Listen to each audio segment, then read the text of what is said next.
Производственное управление «Алмаздортранс» подвело итоги работы за первый квартал текущего года. Лучшим среди транспортных подразделений стало Ленское автотранспортное предприятие номер 2.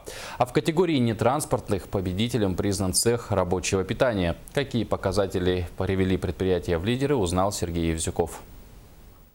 Ленское ТП-2 – победитель не только нынешнего сезона. По объемам перевозки грузов, включая транспортировку по зимникам и круглогодичной трассе, предприятие было признано лучшим и в прошедшем году.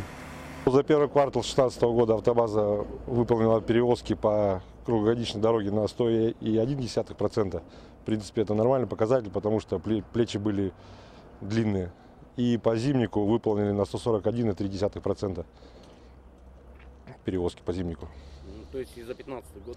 За 2015 год также стали победители. Ну, там много факторов играет. Там и охрана труда, и промбезопасность.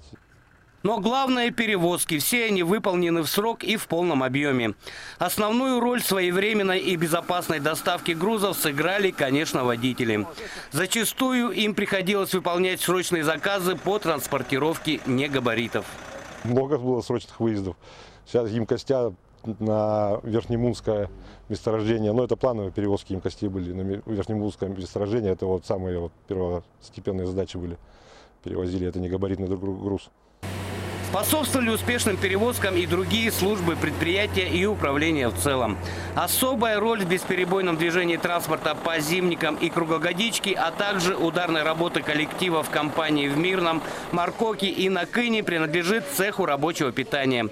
По итогам работы за первый квартал 2016 года это подразделение «Алмаздортранса» также признано лучшим.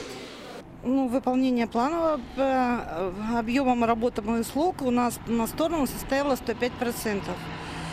Производительность труда на одного работающего при условии отсутствия или не превышения норм сверхурочных работ, определенным законодательством, составила 107%. И по многим другим показателям цех показал себя лучшим. Но главное в его работе всех вкусно накормить и обеспечить своевременную поставку продуктов. На Кын было около 300 тонн завезено у нас. Маркоку? Маркоку у нас ходит ежемесячная машина. Мы раз в месяц завозим.